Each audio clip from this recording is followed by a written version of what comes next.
Building a brand around trust, it's not just about making a sale, while that is important, it's about creating a lasting legacy that resonates with your audience. And it's encouraging ongoing engagement, relationship, and loyalty.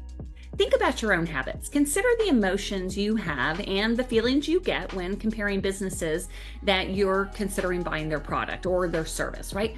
When you're considering working with them, what are you using as the criteria to make your choice? I know I don't always choose based on the lowest price or the most convenient. I sometimes do, but really, and those are important things, but really there's other factors. And there are some more intangible things that come from the fact that I like this person, or I respect this person, or I was referred to this person. But ultimately it boils down to this person seems trustworthy. I'm not going to do business with somebody who doesn't, and you don't either. So when this business seems like they're going to be the best to deliver on the promise that I'm seeking, or again, a product or a service. So many times when there's a track record of a business delivering promised value to you, it doesn't even come to mind to shop around or compare to anyone else, because you like them and you trust them because they always have delivered.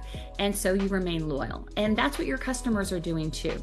This is what you want for your client relationships and your business. So how do you make it a reality? I'm going to show you 3 ways. First, identify your message. Your message is so important. It's your brand, it's your promise, or what you're already communicating to them. That is why you have to have clarity about what you are providing to your customers. Think about what it is you tell people when they ask, "What do you do?" Sometimes this is called the elevator pitch or cocktail answer. The answer you give to someone at a cocktail party or in a networking event that you have to do it quickly. So it's all about identifying your message, and these statements can come off as vague generalizations or throwaway answers, but you should have a thoughtful answer ready anytime you speak with someone. Essentially, your message can be considered part of your USP or unique selling proposition. Sometimes it's called a UVP, which is your unique value proposition. In professional branding, I like to call it USP or UVP, but the P in this case stands for promise. It's your unique selling or value promise. It tells the marketplace who it is you serve and what kind of benefit you give them. If you don't have a solid, concise, and well thought out answer to this question, then I encourage you to put some thought into it, put some work into it. Whatever it is you do, you have to have clarity about who it is you help and why you do it, and the ability to communicate that to people. The answer to this question is often your first opportunity to begin to build trust. Confidently knowing and conveying your promise is a great foundation for trust. Remember that no one really cares what you do. They just don't. They only care about how what you do can serve them. So in business, we're all just serving each other. That is business. That is sales is serving. We get rewarded for our services with those little green pieces of paper. But at the end of the day, we're all just really serving others. And that's a great way to think about our business. We're serving people. What a noble act. What a great opportunity and privilege we have as business owners. So we should serve them well, right? Let your prospects know how you can serve them, though. That is really key. Next, your message should tell them why they should listen to you. This can be a hard question to answer, but you have to be ready to explain why you are the best choice at what you do. This could be because of your experiences, it could be your passions, your skills, maybe it's your education. Whatever it is, it's important that you let people know why they should listen to you. Maybe they don't know, or maybe they don't have clarity. So let them see your abilities through your brand and your promise. And never, ever let a prospect question why you are the one that they should work with. That's really important. Another way to think about your message is to describe it as a mission. I love this because we do help a lot of authors that are on a mission, and missions create movements, right? And maybe that may be new to you. It may be a different way for you to think about what you do and what your business is, but it really could be the key to your breakthrough, because when you say that you're on a mission, it's aspirational and people want to get on board with you because it inspires them. It piques their curiosity too. What are you on a mission about? And it will attract the right prospects and make them want to join you. So instead of saying, oh, I own a business, or I'm a physician, a lawyer, an accountant, a financial planner, a coach, think of it differently. Think of how much more impactful would it be if you said something like, I'm on a mission to help seniors reduce their liabilities and create more effective ways of estate planning. Or I'm on a mission to help senior executives transition into the next phase of their lives and find fulfillment and retirement. Whatever you do, you can create more meaning by turning your message into a mission. And your mission, it will create a movement. Don't just say you're in business. Instead, be on a mission with everything you do. People want to get involved in something bigger than themselves, and they want their lives to matter, and missions matter. They definitely matter. A mission points to a movement, and movements are contagious. When somebody's on a mission that you resonate with, doesn't their excitement just make you want to be a part of it? If your message, your mission, and your movement is presented to the right audience at the right time, then your prospects will naturally want to be a part of it. All right, let's go to number 2. The second way you solidify your trust and authority is to tell your story. Everyone has a story. I don't have to spend 5 minutes with you to find out that you have a story and your clients want to hear it. People want to know why you do what you do, not just what you do. They want to know why you care and why they should care too. Believe it or not, people can learn from your story and your experience, your expertise. It will make an impact in other people's lives. So your story matters. It can inspire people. It can educate them. It can benefit others if you share it. Prospects will connect with you though through your story. And that's what people want. We want to connect with others. We want to know that those we interact with on a professional level are human beings, just like us. We want to know that they're real, and the best way to do that is by telling your story, the backstory. I'll remind you again, people do business with those they know and trust. It's always been that way. It's that way for every purchase you make. You're doing this even if it's subconscious. Think about the last major purchase you made. You probably had plenty of options to choose from. Let's just say it's a real estate agent. You probably had tons of options to choose from in choosing your realtor.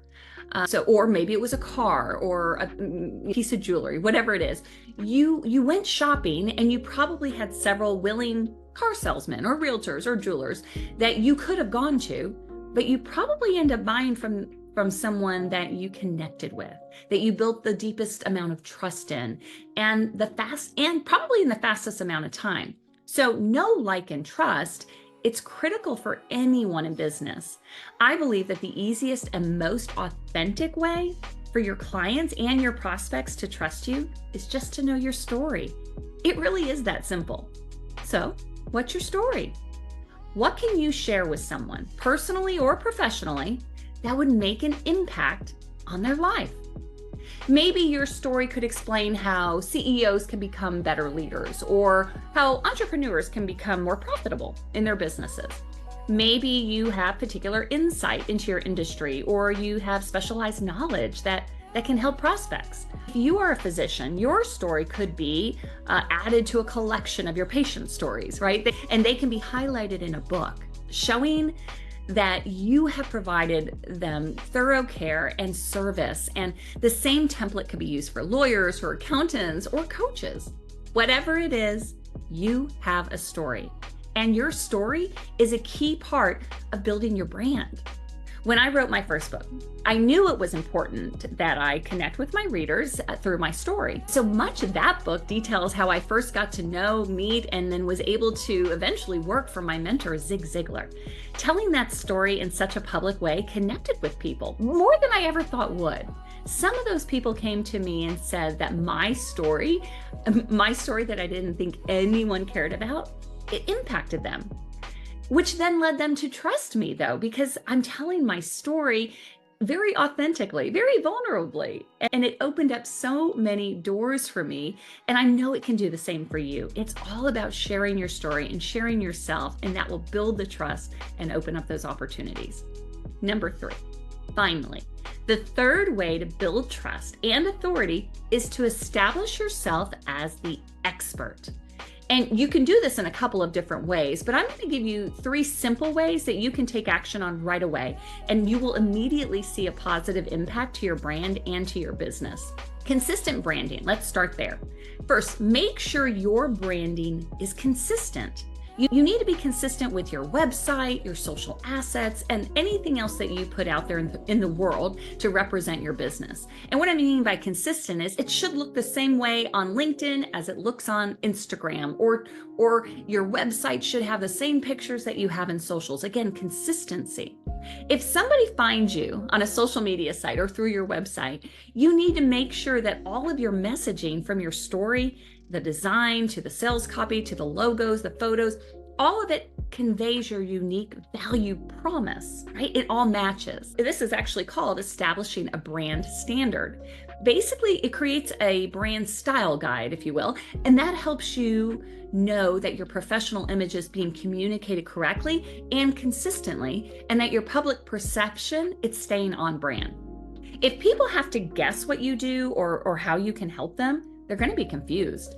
Sometimes I see business professionals who have one image on their LinkedIn account and another on, let's say, their website, or they maybe have different logos, or the colors are different, and it's confusing. It's just confusing. And when there's confusion, it creates mistrust. Confused people do not buy. Zig Ziglar used to say that. We have to make sure that we're branding ourselves in a consistent way that we aren't confusing those who really could benefit from our service. Because why is this important? Well, if people don't trust you, they're not going to give you money. So you need to stay consistent to give the perception that you are bigger than you may actually be. Now, in a very honest way, but it's powerful. So it's a perception of credibility when they see consistent branding everywhere. The other thing is social proof. This is really more important than you think. And I don't just mean about social media. That is important too. But what I'm really referring to is the use of testimonials, endorsements, because people like to see what others are saying about you. And they really like to see that other people already trust you, that you've done a good job helping others, and that those other people have given you money to solve their problems, maybe the same exact problem that this prospect has. So when they're looking at tons of competitors and they're reading different things and they're reading these blurbs complete with names and pictures, and they're reading the testimonials and of how happy they are in working with you, that is going to help the prospect to make a decision. One great way to do this is through video testimonials. And because they're even better than static, because prospects know that your endorsements are real. Not to say that they're not, but anybody could write a testimonial on a website. But when they have a video, they can see and hear someone else saying it with their own words. You can post those video testimonials on your website, of course, and you should. Also, though, put them on social media and on your landing pages and anywhere where people can find you, because they will make your sales messaging more believable. By showing that others have trusted you, prospects will trust you. It just kind of creates an economic peer pressure, if you will, for prospects, in the positive sense of the word, of course. It is one thing to say, look how great I am in my business, but it's completely different and a totally other thing when somebody else says it. It's definitely better when others are singing your praises than if you're singing your own. And you then can take those testimonials and leverage them to gain more celebrity in some cases, but more credibility, notoriety in your industry and with your prospects. Your website definitely should highlight these testimonials and show prospects how you can help serve them. Make it easy for them to make a decision to want to work with you. Having these testimonials will help them to do just that. And then let's talk about, you gotta write a book. The third way you can become an expert is just to write a book. And it's not as hard as you think. That's why I'm sharing this content with you. When given the option, people always want to work with the expert, the authority, over just some general commodity. It's our human nature. This is how we do things. So when you write a book, people see you as the expert. Your book, it's going to give you that instant credibility in your prospects' minds without you even trying, really, because they're going to perceive you as being more knowledgeable, more valuable, and better equipped to meet their needs, to serve them. Prospects don't even have to read your book before they start trusting you. This is fact. You get that credibility, the authority factor, long before somebody actually reads the words in your book. Isn't that amazing? It's the fact that you are a published author that gives you that credibility. And it just works. I've been doing this since 2009, and I just have to tell you, it works. For whatever reason, people perceive authors differently. And we know as authors, we're the same person we were the day before we wrote the book and the same person the day after. But the perception has changed. You see, authors are seen as special, rare. Oftentimes they can be seen as celebrities, but in the simplest form, they just think that we have something to say because we said it. Well, we all have something to say, but taking action and putting it into a book, it just puts you at a different level in the minds of your prospects. So being an author brings you more opportunities, greater leverage for your business. You can charge higher rates if you have that authority platform, that credibility platform. And becoming an author, it's just one of the most ultimate ways to build your personal brand, your professional brand. So if you really want to take your business to the next level, you need to build a brand, and a book's going to help you do just that. Your book's going to allow you to charge higher fees. It will open doors for you to speak, get on stages, do consulting, coaching, anything that you want. You will see a greater chance of getting as a published author. Of course, your book brings in a great deal of extra revenue, right? Multiple revenue streams. You can sell the book. You can take the contents from a book and create it into a course. You can take a course and create it into a podcast. So there's so many different ways. And that is how you really begin to monetize your message. But what is far more impactful than the direct monetization of your book, which you will have, it's the trust, the authority that you're going to build with your prospects. And that is what you get from being a published author. You can't spell authority without the word author. So you have to write a book. Well, there you have it. Those are my top 3 recommendations for building trust and authority. You have to identify your message. You have to tell your story.